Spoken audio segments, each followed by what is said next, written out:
മോഹമുക്തമാണോ രാഷ്ട്രീയം എന്നാണ് നമ്മുടെ ഇന്നത്തെ ഡിസ്കഷൻ്റെ വിഷയം. മോഹമില്ലാത്തവരുണ്ടോ അല്ലേ? രാഷ്ട്രീയമെന്നല്ല, മോഹത്തിൽ അധിഷ്ഠിതമായി ജീവിതം തന്നെ മുന്നോട്ട് കൊണ്ടുപോകുന്ന മനുഷ്യരോട് മുന്നോട്ട് വയ്ക്കാൻ പറ്റുന്ന ഏറ്റവും നല്ല ചോദ്യമാണ് ഇതെന്ന് തോന്നുന്നു. തീർച്ചയായും രാഷ്ട്രീയം പൊതുപ്രവർത്തനമാണ്. പൊതുജീവിതത്തിൽ മോഹവും പൊതുജീവിതവും ഒരുമിച്ച് എങ്ങനെ കൊണ്ടുപോകുന്നു എന്നത് ചർച്ച ചെയ്യപ്പെടേണ്ടത് തന്നെയാണ്. ഏറ്റവും കൂടുതൽ ഉപഭോക്താക്കളായി മാറിയിരിക്കുന്ന നമ്മുടെ ഇടയിൽ എങ്ങനെയാണ് മോഹങ്ങളില്ലാതാവുക? പെട്ടെന്നൊരു ദിവസം നമ്മുടെ മൊബൈൽ ഫോൺ വലിച്ചെറിയാൻ പറഞ്ഞാൽ നമ്മളെങ്ങനെയാണ് മുന്നോട്ട് ജീവിക്കുക? മറ്റുള്ളവരുടെ മുന്നിൽ നന്നായി സ്വയം അവതരിക്കാൻ കഴിഞ്ഞില്ല എങ്കിൽ നമ്മുടെ ആത്മവിശ്വാസം തകരില്ലേ? അങ്ങനെ സ്വയം അവതരിക്കണമെങ്കിൽ ഒരു ബ്രാൻഡഡ് നമുക്കെങ്ങനെയാണ് മുന്നോട്ട് പോകാനാവുക? അങ്ങനെ ഒരുപാട് ഘടകങ്ങൾ നമ്മളെ നിയന്ത്രിക്കുന്ന കാലഘട്ടത്തിൽ മോഹമുക്തമാണോ രാഷ്ട്രീയം? എനിക്ക് ആദ്യം ചോദിക്കാനുള്ളത് CS സുജാത മാഡത്തിനോടാണ്. മാഡം, മോഹമുക്തമാണോ രാഷ്ട്രീയം എന്ന് ചോദിക്കുമ്പോൾ പൊതുപ്രവർത്തനത്തിൽ നമുക്ക് അങ്ങനെ ഒരു കാലം ഉണ്ടായിരുന്നു. ആദ്യ സ്വാതന്ത്ര്യ സമര കാലത്ത് അല്ലേ, മാപ്പിള ലഹളയുടെ ഭാഗമായി എത്രയോ പേർ കഴുമരത്തിലേറിയ കാലം മുതൽ ഇങ്ങോട്ടുള്ള ചരിത്രം പരിശോധിച്ചാൽ അവർക്ക് ആകെ ഉണ്ടായിരുന്ന മോഹം സ്വാതന്ത്ര്യം എന്നതായിരുന്നു.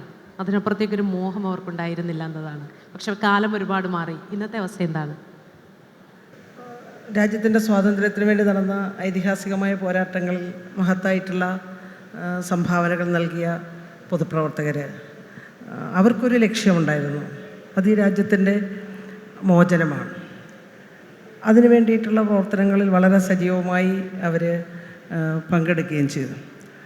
തുടർന്ന് ഇപ്പോൾ സ്വാതന്ത്ര്യം കിട്ടി നമ്മൾ ഈ ഒരു 78 വർഷമൊക്കെ ആയിരിക്കുന്ന ഈ ഒരു കാലഘട്ടത്തിൽ നമ്മൾ നോക്കുമ്പോൾ ഒരുപാട് കാര്യങ്ങൾ ചെയ്യാൻ സാധിച്ചിട്ടുണ്ട്. അതിൽ മോഹം ഏറ്റവും നന്നായി നാടിനു വേണ്ടി പ്രവർത്തിച്ച് മുന്നോട്ട് പോകുക എന്നതൊരു മോഹമാണ് അല്ലേ? രണ്ടും തമ്മിൽ കാഴ്ചപ്പാടിന് വ്യത്യാസമുണ്ട്. കാഴ്ചപ്പാടിൻ്റെ ഒരു വ്യത്യാസം, ഒരു വ്യൂ പോയിന്റിൻ്റെ വ്യത്യാസമുണ്ട് എന്ന് തോന്നുന്നു. തീർച്ചയായിട്ടും മോഹങ്ങൾ ഉണ്ടാവാം മനുഷ്യന്. അത് എല്ലാ രംഗത്തും പ്രവർത്തിക്കുന്ന ആളുകൾ നല്ലത് ചെയ്യണമെന്ന് മോഹം. ഇപ്പം എന്നെപ്പോലെയുള്ള ഒരു പൊതുപ്രവർത്തകൻ, ഞാൻ ഇടതുപക്ഷ ആശയം നന്നായി പ്രാവർത്തികമാക്കാൻ കഴിയണമെന്ന് ആഗ്രഹിക്കുന്ന ഒരു പൊതുപ്രവർത്തകയാണ്. അതുകൊണ്ട് ആ ഒരു ലക്ഷ്യത്തിൽ എത്തുന്നതിന് വേണ്ടി നല്ല മോഹത്തോടെ താല്പര്യത്തോടെ ആ പ്രവർത്തനങ്ങൾക്ക് ഞാൻ നേതൃത്വം കൊടുക്കും.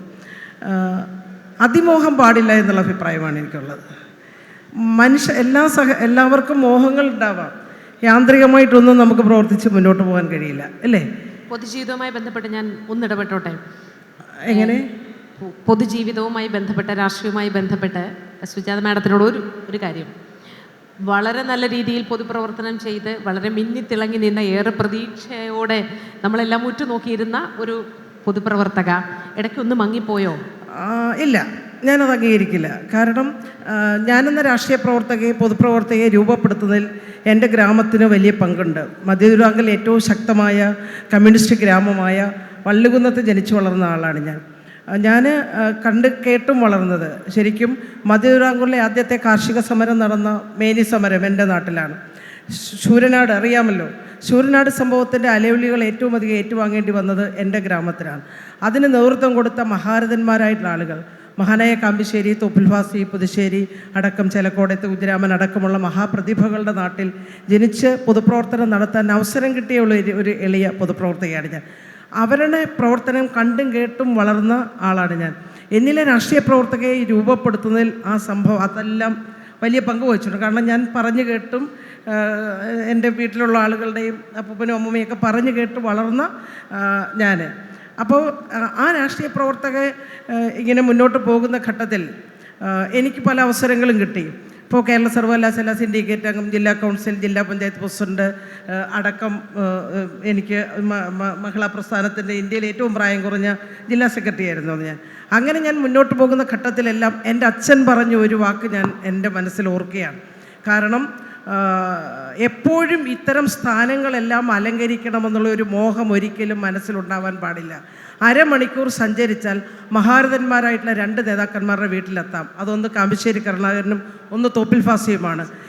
അവർ ജനപ്രതിനിധിയായതിനു ശേഷം ഇനി ഞങ്ങളെ മത്സരിപ്പിക്കരുതെന്ന് പാർട്ടിയോട് പറഞ്ഞ 2 നേതാക്കന്മാരാണ് അവർ രണ്ടും. അപ്പോൾ അവരുടെ വീട് നമ്മുടെ വീട്ടിൽ നിന്ന് അരമണിക്കൂർ പോയാൽ മതി.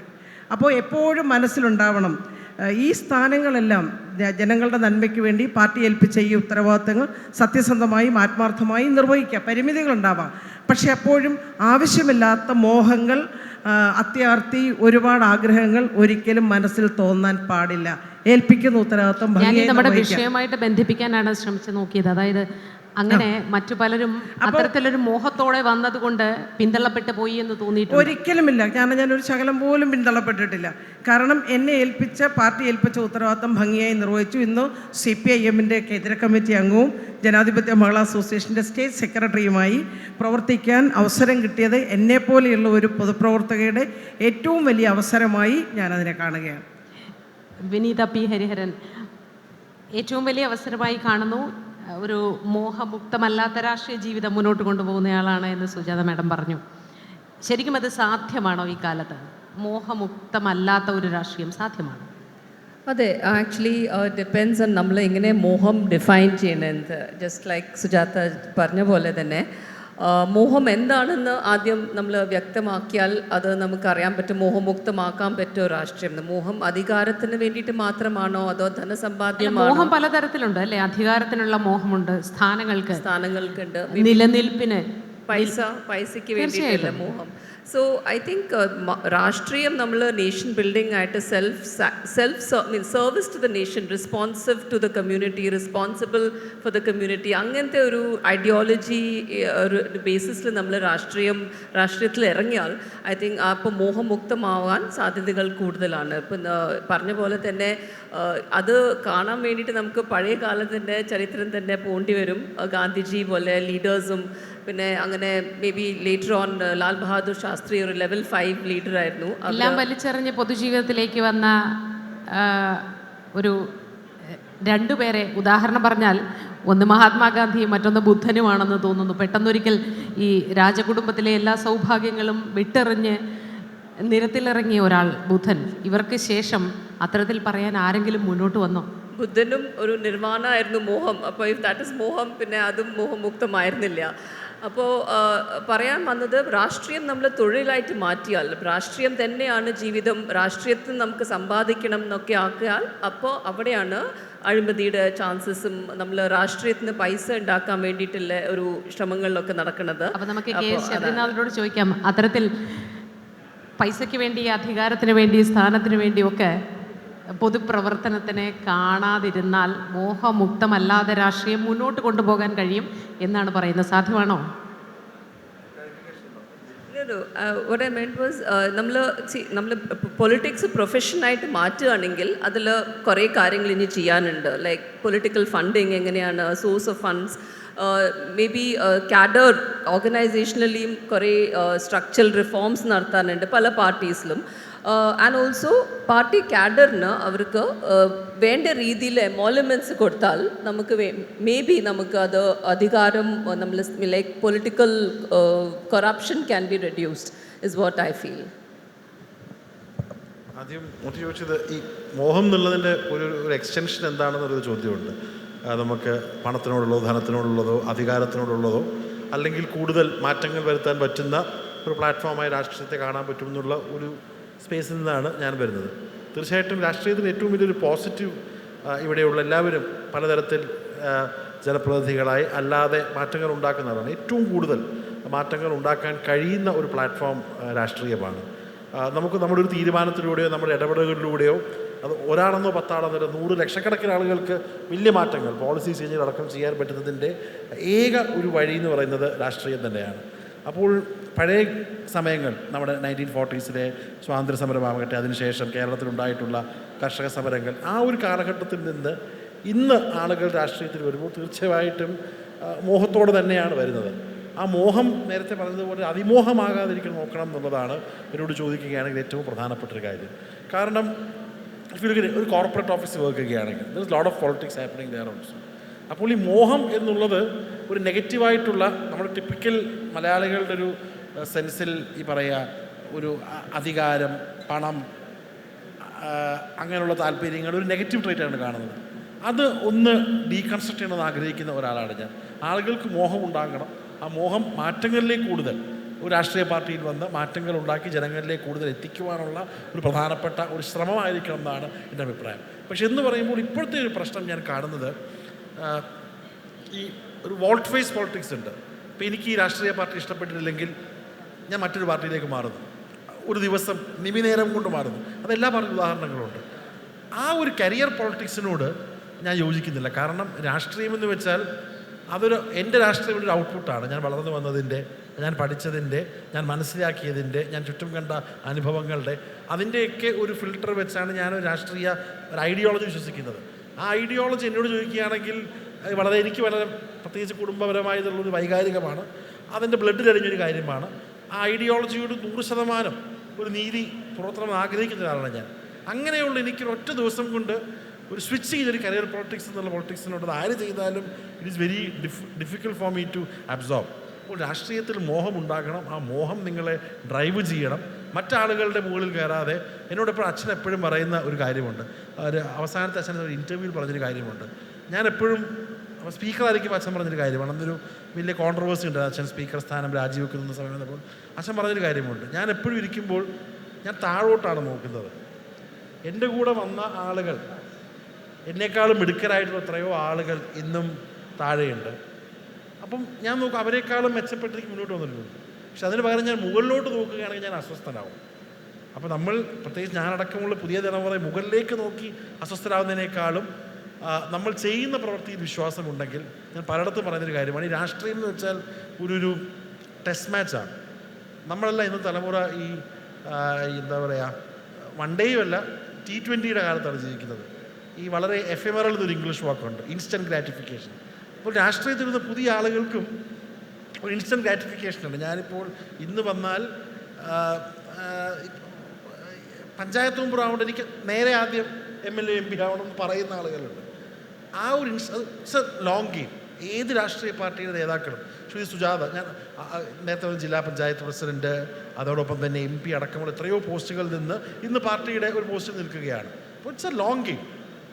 ഒരു ടെസ്റ്റ് മാച്ച് പോലെ രാഷ്ട്രീയത്തെയും അതിലൂടെ മാറ്റങ്ങൾ ഉണ്ടാക്കാൻ കഴിയുമെന്നുള്ള ഒരു ആത്യന്തിക ബോധമുണ്ടെങ്കിൽ വി വിൽ ബി ഹാപ്പി.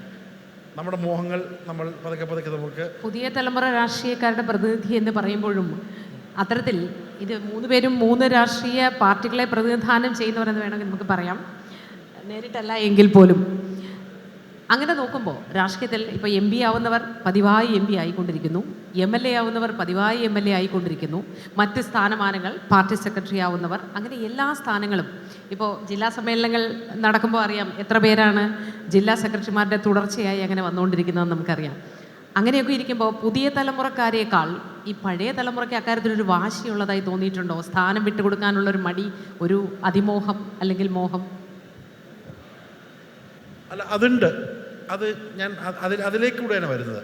പഴയ തലമുറയിലെ ആളുകൾ എന്ന് വെച്ചാൽ ഒരു 100% പ്യുവർ ബ്ലഡ് പൊളിറ്റീഷ്യൻസാണ്. ഇപ്പം വിനീത രാഷ്ട്രീയക്കാരൻ, അതിനോടൊപ്പം പ്രൊഫഷണലായിട്ട് വർക്ക് ചെയ്യുന്ന ഒരാളാണ്. ഇപ്പം എനിക്കൊരു രാഷ്ട്രീയ ബോധമുണ്ട്. ഞാൻ ജനപ്രതിയായിരുന്നു, ഇപ്പോഴല്ല, പാർട്ടിയിൽ പൊസിഷനുണ്ട്.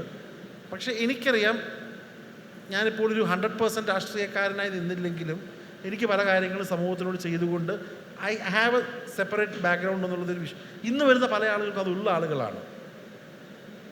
പണ്ടത്തെ കാലത്ത് രാഷ്ട്രീയമുണ്ടെങ്കിൽ മാത്രമേ അവന് പേരുള്ളൂ, പ്രശസ്തിയുള്ളൂ, ഒരു സാമ്പത്തിക അടിത്തറയുള്ളൂ.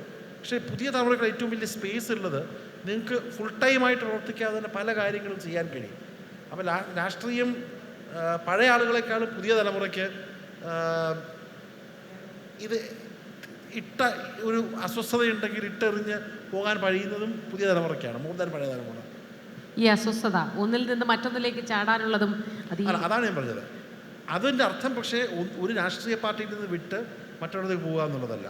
നമ്മുടെ കഴിവും നമ്മുടെ ടാലൻറ്റ് ഉപയോഗിച്ച് പല കാര്യങ്ങളും ഈ ഫ്രെയിംവർക്ക് നിന്നുകൊണ്ട്, ഇപ്പോൾ ഞാൻ വിശ്വസിക്കുന്ന രാഷ്ട്രീയ പ്രസ്ഥാനത്തിൻ്റെ ആ ഒരു ചട്ടക്കൂടിൽ നിന്നുകൊണ്ട് നേരിട്ടും അല്ലാതെയും പല കാര്യങ്ങളും ചെയ്യാൻ കഴിയും. അത് ഓക്കെയാണ്. പക്ഷെ അതിന് പകരം ഞാൻ ഇതുവരെ വിശ്വസിച്ച ഐഡിയോളജി, വിശ്വാസം ശരിയല്ല എന്ന് വിശ്വസിച്ച് പിറ്റേ ദിവസം രാവിലെ ചാനലിൽ പോയിരുന്നത്. കാരണം ഐഡിയോളജി അങ്ങനെ ഇംബൈബ് ചെയ്ത് വരാൻ പറ്റുന്നൊരു കാര്യമല്ല. ഈ കരിയർ പൊളിറ്റീഷ്യൻസ് എന്നുള്ളത് പലയിടത്തും കാണുന്നൊരു കാര്യമാണ്. It's A huge issue. ഒരു ദിവസം ഉറക്കം എണീറ്റ് എനിക്ക് എൻ്റെ വീട്ടുകാരെ കൊള്ളത്തില്ല എന്ന് പറഞ്ഞ് എനിക്ക് വീട് വിട്ടു പോകാൻ പറ്റുമോ? അല്ലെങ്കിൽ എൻ്റെ കുടുംബത്തിൽ എല്ലാവരും വിജയശ്രീലാളിതരായില്ല എന്ന് പറഞ്ഞ് എനിക്ക് എൻ്റെ കുടുംബപ്പേര് മാറ്റാൻ പറ്റും? ഐഡിയോളജി നിങ്ങൾ 100% സത്യമായ രാഷ്ട്രീയ പ്രവർത്തകനാണെങ്കിൽ അത് നിങ്ങളുടെ ബ്ലഡിലുള്ളതാണ്, നിങ്ങൾ മനസ്സിലാക്കി ഉണ്ടാക്കിയിട്ടുള്ള നിങ്ങളുടെ ഒരു ബോധമാണ്. ആ ഐഡിയോളജിക്കൽ മാറ്റം ഉണ്ടാകുക എന്നുള്ളത് അത്രയും തീക്ഷ്ണമായിട്ടുള്ളൊരു പ്രോസസ്സാണ്. ആ തീക്ഷ്ണമായിട്ടുള്ള പ്രോസസ്സിലൂടെ പോകാതെ വൈകാരികമായിട്ടുള്ള കാരണം ആളുകൾ മാറുമ്പോൾ അത് തീർച്ചയായിട്ടും ഈ ഒരു വോട്ട് ഫേസ് പൊളിറ്റിക്സ് എന്ന് പറയുന്നത് അതൊരു കരിയറായിട്ട് കാണുന്നത് കൊണ്ടാണ് ഞാൻ പറയുന്നത്. പുതിയ ആളുകൾക്ക് രാഷ്ട്രീയത്തോടൊപ്പം വിദ്യാഭ്യാസമുള്ള ആളുകൾ അവർക്ക് അതിനോടൊപ്പം കൂടുതൽ കാര്യങ്ങൾ ചെയ്യുവാൻ, രാഷ്ട്രീയമില്ലാതെ ഇവന് കാര്യങ്ങൾ ചെയ്യാൻ കഴിയും, എൻ്റെ കുടുംബം മുന്നോട്ട് പോകാൻ കഴിയുമെന്ന് ഒരു വിശ്വാസമുള്ള പുതിയ ബ്രീഡ് ഓഫ് രാഷ്ട്രീയക്കാർ വരണം എന്നുള്ള ആഗ്രഹിക്കുന്നതാണ്. ഇപ്പം ഞാനിപ്പം ബിടെക് കഴിഞ്ഞാണ്, CT പഠിച്ചാണ്, MBA കഴിഞ്ഞാണ്, ഞാനിപ്പോൾ ലോ പഠിക്കുന്നുണ്ട്. കാരണം എനിക്കൊരു പൊതുബോധമുണ്ട്. നേരത്തെ പറഞ്ഞ പോലെ ജീവിതകാലം മുഴുവൻ ജനപ്രതിയായിട്ടും പാർട്ടി നിർത്തിക്കണമെന്നൊരു താല്പര്യം, പാർട്ടിക്കാരനാണ്, അതുണ്ട്. പക്ഷേ എനിക്ക് അതിനോടൊപ്പം ചെയ്യാൻ പറ്റുന്ന കാര്യങ്ങൾ കൂടി ജനങ്ങൾക്ക് ഹെൽപ്പ് ചെയ്യാൻ പറ്റുന്ന സ്പേസുകൾ കണ്ടെത്തണം. അത് പഴയ തലമുറയേക്കാൾ കൂടുതൽ ഇന്നിരിക്കുന്ന കുട്ടികൾ കഴിയും. അവർ പല സ്പേസുകൾ ഡാബിൾ ചെയ്യാൻ പറ്റും. അത് നിങ്ങളെ കൂടുതൽ സ്വതന്ത്രരാക്കും. എന്ന് വെച്ചാൽ ഈ ഒരു പൊളിറ്റിക്സിൻ്റെ അടിമത്തത്തിൽ നിന്ന് നിങ്ങളെ സ്വതന്ത്രരാക്കും എന്നുള്ളത് വിശ്വാസക്കാരനാണ് ഞാൻ. തീർച്ചയായിട്ടും. അതുപോലെ എനിക്ക് സുജാത മാഡത്തോട് ചോദിക്കാനുള്ള ഒരു കാര്യം ഇത് തന്നെയാണ്. വിദേശ രാജ്യങ്ങളിൽ പലപ്പോഴും പൊതുപ്രവർത്തകർ അവരവരുടേതായ തൊഴിലുകൾ ചെയ്തുകൊണ്ട് പൊതുപ്രവർത്തനം ചെയ്യുന്നവരാണ്. പക്ഷേ നമ്മുടെ നാട്ടിൽ മാത്രമാണ് രാഷ്ട്രീയം ഒരു തൊഴിലായി സ്വീകരിച്ചിരിക്കുന്നത്. രാഷ്ട്രീയത്തിൽ ഏതെങ്കിലുമൊക്കെ സ്ഥാനത്ത് എത്തുമ്പോൾ കിട്ടുന്ന അലവൻസുകൾ, അത്തരം കാര്യങ്ങളുടെ മേൽ മാത്രം നിന്നുള്ള മുന്നോട്ടുള്ള ജീവിതം, ചില പദ്ധതികളിൽ നിന്ന് കിട്ടുന്ന സഹായങ്ങൾ, അതൊക്കെ നമ്മൾ നാട്ടിൻപുറം മുതൽ കാണുന്നതാണ്, ത്രിതല പഞ്ചായത്ത് മുതൽ കാണുന്നതാണ്. ഇവിടെയും അത്തരത്തിലൊരു മാറ്റം ആവശ്യമില്ല. അപ്പോൾ ഈ മോഹമുക്തമായി രാഷ്ട്രീയം പൊതുജീവിതം മുന്നോട്ട് പോവില്ലേ? ഇല്ല, അങ്ങനെയില്ല. മുമ്പേ ചോദിച്ചതിനൊരു മറുപടി എനിക്കുണ്ടേ. അതായത് ഇപ്പോൾ തുടർച്ചയായിട്ട് ഇതെല്ലാം കൈയുടക്കി വെച്ചിരിക്കുന്ന ഒരു വിഭാഗത്തെ സംബന്ധിച്ച് പറഞ്ഞല്ലോ, കറക്റ്റാണ്. തുടർച്ചയായിട്ട് ഇങ്ങനെ ഇതെല്ലാം എൻജോയ് ചെയ്തുകൊണ്ടിരിക്കുമ്പോൾ അതിൻ്റേതായിട്ടുള്ള ഇതെല്ലാം സ്വാഭാവികമാണ്. അപ്പോൾ വളരെ സീരിയസായി സ്വയംവിമർശനപരമായി വിലയിരുത്തിക്കൊണ്ടാണ് ഞങ്ങളുടെ പാർട്ടി അതിലൊരു തീരുമാനമെടുത്തത്. 3 പ്രാവശ്യത്തിൽ കൂടുതൽ പാർട്ടി സെക്രട്ടറിമാരായിട്ട് തുടരാൻ തീരുമാനമില്ല. ഇപ്പോൾ പാർട്ടി ഭരണഘടന ഭേദഗതി കൊണ്ട് തുടർച്ചയായിട്ട് 3 പ്രാവശ്യം മാത്രമേ സെക്രട്ടറി ആകാൻ പാടൂ. ജനപ്രതിനിധി കൂടുതലല്ലേ ഈ 3 തവണ എന്നത് തന്നെ കുറച്ച് കൂടുതലല്ലേ? ഇല്ല, 3 തവണ കുഴപ്പമില്ല, ഇല്ലേ ശബരി? അത് കുഴപ്പമില്ല. ജനപ്രതിനിധി ഈ മോഹമുക്തമായി പിന്നെയും ഒരു വലിയ സംഘമുള്ളത് അവർക്ക് കടന്നു വരാനാണ്. അത് 3 ഇരുന്നോട്ടെ. പിന്നെ ഈ ജനപ്രതിനിധികൾ 2 വർഷത്തിൽ കൂടുതൽ ഇപ്പോൾ മത്സരിക്കാൻ പാടില്ല. കാരണം അത് ഞങ്ങൾക്ക് വലിയ ഇപ്പോൾ നമ്മുടെ അത് കഴിഞ്ഞ തവണ ചെയ്താൽ ഇത്തവണ ചെയ്യുമെന്ന് അറിഞ്ഞുകൂടാ, പല കാര്യങ്ങളും ഉണ്ട്. അല്ലല്ല, അത് തുടർച്ചയായിട്ട് അത് തീരുമാനമെടുത്തത് തന്നെയാണ്. ഇപ്പോൾ ബംഗാളായാലും കേരളമായാലും ത്രിപുരയായാലും തുടർച്ചയായിട്ട് മത്സരം. എനിക്കറിയാം പാർലമെൻറ്റിലൊക്കെ 9 തവണയായിട്ട് തുടർച്ചയായി മത്സരിച്ച ആളുകളൊക്കെ ഉണ്ടായിരുന്നു. അപ്പോൾ അങ്ങനെ വന്നപ്പോൾ ഞങ്ങളുടെ പാർട്ടി ആ ഒരു തീരുമാനം എടുത്തിട്ടുണ്ട്, തുടർച്ചയായിട്ട് 2 തവണ മാത്രമേ മത്സരം. അതൊരു നല്ല തീരുമാനമായിട്ടാണ് ഞാൻ കരുതുന്നത്, അല്ലേ? കാരണം അത് എനിക്ക് എൻ്റെ പ്രിയപ്പെട്ട അരിയൻ അദ്ദേഹത്തിൻ്റെ പാർട്ടിയും എല്ലാം ആ രൂപത്തിൽ തീരുമാനം ഭാവിയിൽ എടുക്കുമെന്ന് ഞാൻ കരുതുകയാണ്. കാരണം എനിക്ക് എൻ്റെ കൂടെയൊക്കെ ഞാൻ KSFI ആയിരുന്നപ്പോൾ KSUവിലൊക്കെ പ്രവർത്തിച്ചിരുന്ന സമർത്ഥരായ ഒരുപാട് നല്ല ചെറുപ്പക്കാരുണ്ടായിരുന്നു. പക്ഷെ അവരൊന്നും എങ്ങും ആയിട്ടില്ല. അവർ മോഹമില്ലാഞ്ഞിട്ടല്ല, പക്ഷേ അവർക്കൊന്നും ആകാൻ കഴിഞ്ഞില്ല. അപ്പോഴും അവിടെ അത് തന്നെയാണ്, മോഹമാണ് അടിസ്ഥാനം എന്നതാണ്, മോഹമുക്തമല്ല എന്നതാണ് പറഞ്ഞു വെച്ചത്. അതെ, മോഹമുണ്ടല്ലോ. മോഹിക്കാൻ പറ്റിയില്ലെങ്കിൽ നമുക്ക് ജീവിക്കാൻ പറ്റുമോ? മോഹങ്ങൾ ഇവിടെ ഇരിക്കുന്ന എല്ലാവർക്കും മോഹമുണ്ട്. അതിമോഹം പാടില്ലെന്നേ ഉള്ളൂ, അല്ലേ? മോഹമില്ലെങ്കിൽ ഏത് മനുഷ്യനും ഈ ഭൂമി ജീവിക്കാൻ പറ്റും, യാന്ത്രികമായിട്ട് ജീവിക്കാൻ പറ്റും. മാനങ്ങൾ മാറുമ്പോഴാണ്. ഇല്ല, എല്ലായിടവും മോഹം വേണം, ഇല്ലേ? ഉദ്യോഗസ്ഥർക്ക് മോഹം വേണ്ടേ? ജനങ്ങൾക്ക് വേണ്ടി നല്ലത് ചെയ്യണമെന്ന് ഇപ്പോൾ സമൃദ്ധിയായ ഒരു ഉദ്യോഗസ്ഥയാണ് നമ്മുടെ മുമ്പിൽ ഇരിക്കുന്നത്. അപ്പോൾ നന്നായി ചെയ്യണമെന്നുള്ളൊരു മോഹമുണ്ടെങ്കിലേ അവർക്ക് മുന്നോട്ട് പോകാൻ കഴിയും. അല്ലാതെ ഒരു മോഹമില്ല, എന്തെങ്കിലും ആയിപ്പോട്ടെ, വരുന്നിടത്ത് വെച്ച് കാണാം, നമ്മുടെ നാട് നന്നാവില്ല. അപ്പം മോഹമാണോ ലക്ഷ്യമാണോ എന്നതാണ് എൻ്റെ ഒരു സംശയം. അത് മോഹമാണോ ലക്ഷ്യമാണോ? ഒരു ലക്ഷ്യം വെച്ച് നമ്മൾ പ്രവർത്തിക്കണം. ആ മോഹം ഉണ്ടെങ്കിലേ ആ ലക്ഷ്യത്തിലെത്താൻ പറ്റും. മോഹമുണ്ടെങ്കിലേ ആ ലക്ഷ്യത്തിലെത്താൻ പറ്റും. അപ്പൊ അതുകൊണ്ട് മോഹം വേണം. ടി ഹരിഹരനും എന്തോ ഒന്ന് പറയാനുണ്ട് ഈ മോഹമുക്തമല്ലാത്തതിനെ കുറിച്ച്, ഇല്ലേ? അതെ, ഐ മീൻ കണ്ടിന്യൂയിങ് പറഞ്ഞ പോലെ പാനലിസ്റ്റ് പറഞ്ഞ പോലെ തന്നെ I agree with saying when he said that politics ഒരു പ്യോർ പ്ലേ പ്രൊഫഷനായിട്ട് കണ്ടാൽ അതിന് ആ ഒരു മെച്യൂരിറ്റി നമ്മുടെ പൊളിറ്റിക്കൽ സിസ്റ്റംസിന് ഉണ്ടോ എന്നാണ് സംശയം. അങ്ങനത്തെ ഒരു ഫ്രെയിം വർക്ക്സും anti corruption free transparent systems Scandinavian കൺട്രീസിനൊക്കെ പോലെ അക്കൗണ്ടബിലിറ്റിയും ട്രാൻസ്പെറൻസിയും വന്നിട്ടില്ല. അതുകൊണ്ട് തന്നെയാണ് ഷബീനാഥ് പറഞ്ഞത് we cannot take politics as a full time profession. അതിൽ തന്നെ നമുക്ക് ഏൺ ചെയ്യണം, അതിൽ തന്നെ ലൈവ്ലിഹുഡ് ഉണ്ടാക്കണം എന്ന് പറഞ്ഞാൽ ഈ പ്രസൻറ്റ് ഡേ സിസ്റ്റംസിൽ അത് സാധിക്കില്ല. അതിന് വേണ്ടിയിട്ട് we have to go a long way. Political സിസ്റ്റംസിന് കുറേയും കൂടിയും ഒരു റീസ്ട്രക്ചർ ചെയ്യാനായിട്ട് എല്ലാ ഒരു ശ്രമങ്ങൾ വേണം. പക്ഷെ അത് എത്രത്തോളം ആസ് യു സെഡ് മുതിർന്ന നേതാക്കളും അവർ അഗ്രി ചെയ്യുമോ എന്നാണ് ഒരു സംശയം. But still change is important. Change is the only thing that is constant. അതാണ് മാറ്റം വേണം എന്നുള്ളതാണ് രാഷ്ട്രീയത്തിൽ മോഹം വച്ച് പുലർത്തിക്കൊണ്ട് മുന്നോട്ട് പോകുന്നതിൽ ഒരു മാറ്റം വേണമെന്നാണ് വിനീതയുടെ അഭിപ്രായം, അല്ലേ? ശബരി അതിനോട് യോജിക്കുന്നുണ്ടോ? എന്താണ് ഈ മുതിർന്ന നേതാക്കളാണ് തീരുമാനമെടുക്കേണ്ടത് എന്ന് പറയുന്നു, മോഹം വേണം എന്ന് സുജാത മാഡം പറഞ്ഞു. മോഹം വേണം, മോഹം വേണമെന്ന് പറയുമ്പോഴും ഞാൻ പറയുന്നു അതിമോഹം പാടില്ല. മോഹം നല്ലതിന് വേണ്ടിയിട്ടാകണം. ഒരു നാടിനെ ഏറ്റവും നന്നായി സെർവ് ചെയ്യാൻ രാഷ്ട്രീയ പ്രവർത്തകർക്ക് ഒരു വലിയ ലക്ഷ്യത്തോടെയാണല്ലോ അവർ പ്രവർത്തനത്തിന് വരുന്നത്. പുതിയ ഒത്തിരി കുട്ടികൾ ഇരിപ്പുണ്ട്, പുതിയ തലമുറ വരുന്നത് എങ്ങനെയാണ്? അവർ ഏറ്റവും നന്നായി ജനങ്ങൾക്ക് വേണ്ടി നിറഞ്ഞു നിന്ന് പ്രവർത്തിക്കണമെന്ന മോഹത്തോടെ വരണം. അവിടെ അതിമോഹം പാടില്ല എന്നാണ് ഞാൻ പറയുന്നത്. പക്ഷേ ഈ പ്രവർത്തനം പാതി വഴിയിൽ എത്തുമ്പോൾ ഈ മോഹം അതിമോഹത്തിലേക്ക് കടക്കുന്നതാണ് നമ്മൾ പല ഘട്ടത്തിലും കാണുന്നത്. അത് ശക്തമായി ഞാൻ എതിർക്കുന്നു. കാരണം അതിമോഹം വരുമ്പോഴാണ് വഴി വിട്ടു പോകുന്നത്. അതിമോഹം വരുമ്പോഴാണ് എന്തുകൊണ്ട് എന്നെ തുടർച്ചയായിട്ട് മത്സരിപ്പിക്കുന്നില്ല, അങ്ങനെ മത്സരിപ്പിക്കാതെ വരുമ്പോൾ എന്നാൽ പിന്നെ ഞാനൊന്ന് അപ്പുറത്തോട്ട് പോകാം, അല്ലെങ്കിൽ എന്നെ അവർ പരിഗണിച്ചില്ല, ഞാനിതെല്ലാം ഇവിടെ നിർത്തി. നമ്മൾ നാടൻ ഭാഷയിൽ പറയുന്നത് പോലെ പിന്നൊരു കൊതിക്കറിവൊക്കെയാണ് നമ്മൾ കാണുന്നത്. ഞാനിനി ഇവിടെ നിൽക്കുന്നില്ല, എന്ത് പറഞ്ഞാലും ഞാനിവിടെ വിട്ടുപോകുന്നു എന്നുള്ള കാഴ്ചയാണ് നമ്മൾ പലപ്പോഴും കാണുന്നത്. അതൊരു തരത്തിലും ഉണ്ടാവാൻ പാടില്ല. അത് മാറ്റാൻ എന്ത് ചെയ്യാം എന്നത് ഒരു പക്ഷേ യുവ രാഷ്ട്രീയക്കാരനായ ശബരിനാഥൻ അറിയുമായിരിക്കും. അല്ലാതെ രാഷ്ട്രീയത്തിൽ നേരത്തെ ചോദിച്ചൊരു കാര്യം, ഈ സീനിയേഴ്സ് എല്ലാം മാറണ്ടേ എന്നുള്ളത്, ഞാൻ അതിനോട് പൂർണ്ണമായി യോജിക്കുന്ന ഒരാളല്ല. കാരണം നമ്മൾ ഇന്ത്യൻ പൊളിറ്റിക്സ് നോക്കുകയാണെങ്കിൽ, കേരള പൊളിറ്റിക്സ് നോക്കുകയാണെങ്കിൽ, നമുക്കൂടി വളരെ ഹെൽത്തി ആയിട്ടുള്ള ഏറ്റവും കൂടുതൽ നവീനമായിട്ടുള്ള ആശയങ്ങൾ പറയുന്ന പ്രായമുള്ള ആളുകളൊക്കെയുണ്ട്.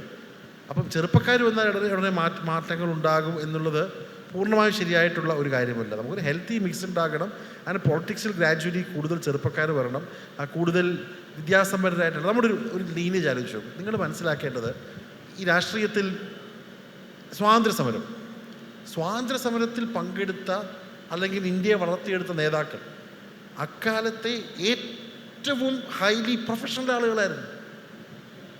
ഗാന്ധിജി, നെഹ്റു, അംബേദ്കർ. ഇന്ത്യ വിട്ട് വെളിയിൽ പോയി ആദ്യം PhD എടുത്ത് വന്ന, ലോയിൽ പഠിച്ചു വന്ന ആളാണ് ഡോക്ടർ അംബേദ്കർ. ഇന്ന് നമ്മൾ കാണുന്ന ആളുകളെക്കാളും ഏറ്റവും highly the cream of the കൺട്രിയാണ് ഇന്ത്യൻ സ്വാതന്ത്ര്യ സമരത്തെ മുന്നോട്ട് കൊണ്ടുപോയിട്ടുള്ളത്. കേരളത്തിൽ നിങ്ങൾ രാഷ്ട്രീയമായിട്ടുള്ള ആളുകളാ കണ്ടു നോക്കൂ, എല്ലാ പാർട്ടിയിലും ഉണ്ട്. ആ സമയത്തുള്ള ആ തലമുറയിലെ ആളുകൾ അവരൊക്കെ ഹൈലി ക്വാളിഫൈഡ് ആയിരുന്നു.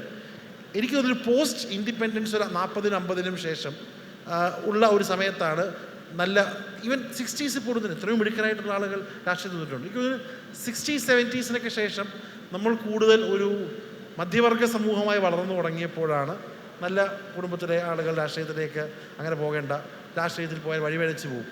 അത് ഇനി പൊളിറ്റിക്കൽ ഹിസ്റ്ററി നോക്കുകയാണെങ്കിൽ ഒരു 40 വർഷത്തെ ഒരു മാറ്റമാണ്. എനിക്ക് തിരിച്ചത് ആ സ്പേസ് നിങ്ങളെപ്പോലെ മിടുക്കരായിട്ടുള്ള ആളുകൾ റീക്ലെയിം ചെയ്യേണ്ടതാണ്. ആ റീക്ലെയിം ചെയ്യിപ്പിക്കുന്ന പ്രോസസ്സിൽ എന്നെപ്പോലത്തെ രാഷ്ട്രീയക്കാർക്കും വർക്കുണ്ട്. കൂടുതൽ ആളുകൾ വരികയാണെങ്കിൽ, അവരുടെ ആശയങ്ങൾ വരികയാണെങ്കിൽ അത് തടുത്തു നിൽക്കാൻ പറ്റത്തില്ല. പല രാജ്യങ്ങളിലും കണ്ടതാണ്.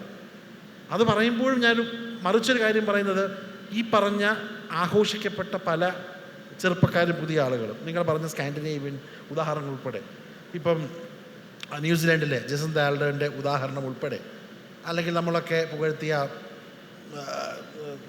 നമ്മുടെ UK പ്രൈം മിനിസ്റ്ററായി വന്ന ഋഷി അടക്കം, അവരുടെ ഒരു വിളവെടുപ്പ് നടക്കുമ്പോൾ ഇത് അമേരിക്കയെ പോലെ ആളുകൾ ട്രംപായിരുന്നു ഭേദം പറഞ്ഞ് വോട്ട് ചെയ്തു. UK പോലും ഈ പറഞ്ഞ ചെറുപ്പക്കാരെക്കാളും പഴയ ഒരു എക്സിസ്റ്റിംഗ് സംവിധാനമാണ് ശരിയാവെന്ന് പറയുന്നു. ഈവൻ ഇന്ത്യയിൽ പോലും ഇപ്പോൾ എക്സിറ്റ് പോൾ പ്രകാരം രാഷ്ട്രീയം പറയുകയില്ല, കേജ്രിവാളിനെക്കാളും ഭേദം പ്രത്യയശാസ്ത്രാടിസ്ഥാനത്തിലുള്ള പല ലെഫ്റ്റ് ഓർ റൈറ്റ് രാഷ്ട്രീയമാണെന്നൊരു മറുപടിയിലേക്ക് വരികയാണ്. എനിക്ക് പറയുവാനുള്ളത്, കൂടുതൽ ചെറുപ്പക്കാർ വരണം, കൂടുതൽ ചെറുപ്പക്കാരുടെ ആശയങ്ങൾ വരണം. പ്രായമുള്ള ആളുകൾ അതൊരു ഞാൻ കണക്ട് ചെയ്യും. മോഹമുണ്ടെങ്കിൽ നമ്മൾ അപ്ഡേറ്റ് ആവത്തുള്ളൂ. അത് രാഷ്ട്രീയക്കാരാണ്, ഉദ്യോഗസ്ഥരാണെങ്കിലും ഒക്കെ. എനിക്കിന്നും I have to stay relevant എന്നൊരു മോഹമുണ്ടെങ്കിൽ രാഷ്ട്രീയക്കാരൻ, പ്രത്യേകിച്ച് ഇന്നത്തെ കാലത്തിൽ. ഇപ്പം ഞാൻ ചാനൽ ചർച്ചയ്ക്ക് അധികം പോകാറില്ല. ഇപ്പം ഞാൻ വളരെ സെലക്റ്റീവ് വിഷയങ്ങളിലേ പോകത്തുള്ളൂ. ഞാൻ കഴിഞ്ഞ ഒരു പ്രോഗ്രാം ഒരാളിനോടൊന്ന് പറഞ്ഞു, ഇപ്പം എന്നെപ്പോഴത്തെ ചെറുപ്പക്കാരൻ രാഷ്ട്രീയക്കാരൻ അത്യാവശ്യം സോഷ്യൽ മീഡിയയിലുള്ള ആൾക്ക് അറിയാവുന്ന ഒരാളൊന്ന് പറഞ്ഞു, സാറിനെ കാണുന്നില്ലല്ലോ. ഞാൻ പറഞ്ഞു, ചേട്ടാ ഞാൻ ഈ ചാനൽ ചർച്ച കുറച്ചു, വെറുതെ പോയി എപ്പോഴും ബഹളം ഉണ്ടാക്കി. ഞാൻ വിഷയങ്ങൾ സെലക്ട് ചെയ്ത് ഞാൻ മാസത്തിൽ 2-3 ചർച്ചയ്ക്ക് പോകും. അല്ല സാർ, സാറിനെ കാണുന്നില്ലോ. ഞാൻ പറഞ്ഞു, ഞാൻ തിരുവനന്തപുരത്തുണ്ട്, എൻ്റെ മണ്ഡലരംഗത്തും രാഷ്ട്രീയപരമായ പാർട്ടിയായിട്ടുള്ള കാര്യങ്ങൾ ഞാൻ ചെയ്യുന്നുണ്ട്. പക്ഷെ സാറിനെ ചാനലിൽ കാണുന്നില്ല. ഞാൻ പറഞ്ഞു, സഹോദര, ചാനലിൽ കാണുന്ന മാത്രമല്ല രാഷ്ട്രീയം, അതിൻ്റെ പാർട്ടാണ്. അപ്പം ഉറപ്പാണ് CS സുജാത വളരെ ശക്തിയായി ഇടതുപക്ഷ പ്രസ്ഥാനങ്ങളോടൊപ്പം ഗ്രൗണ്ടിൽ വർക്ക് ചെയ്യുകയാണ്. പക്ഷെ ഇന്നത്തെ കാലത്ത് ഈ ചാനൽ കണ്ടില്ലെങ്കിൽ നിങ്ങൾ ഔട്ട് ഓഫ് സ്റ്റേജ് ആയെന്ന് പറയുന്ന രീതിയിൽ എത്തുമ്പോൾ, ഇതാണ് ഞാൻ നേരത്തെ മോഹവുമായി കണക്ട് ചെയ്യാൻ ശ്രമിച്ചതും. അതായത് പതിവായി എന്നെ കണ്ടില്ല എങ്കിൽ ആൾക്കാർ മറന്നു പോകും. അപ്പോൾ പിന്നീട് ഒരു രാഷ്ട്രീയത്തിൽ ഒരു പദവിയിലേക്ക് വരുന്ന സമയത്ത് ആൾക്കാർക്ക് ഓർക്കണമെങ്കിൽ ഞാനെന്ന മുഖം വേണം. അതൊരു സെൽഫ് മാർക്കറ്റിങ്ങിലൂടെ കൊണ്ടുവരുന്ന മനുഷ്യർ ഒരുപാടുള്ള കാലമാണ്. അതിനെ നമ്മൾ ഈ പറഞ്ഞ ഉദ്ദേശ ശുദ്ധിയോടെയുള്ള ഒരു മോഹം എന്ന് എങ്ങനെ പറയാനാവും? അതെ, ഞാൻ ആ കാര്യത്തിൽ വളരെ ക്ലിയറാണ്. ഇപ്പം I have to be in the limelight always എന്നുള്ളൊരു അത്യഹങ്കാരം ആവശ്യം എനിക്കില്ല. ഞാൻ ചാനലുള്ളപ്പോൾ ഉണ്ട്, അല്ലാത്തപ്പോൾ ഉണ്ട്. ഐ ഡു മൈ റീഡിങ്, ഞാൻ എൻ്റെ വർക്ക് നടത്തുന്നു, സൈലൻ്റായിട്ട് പോകുന്നു.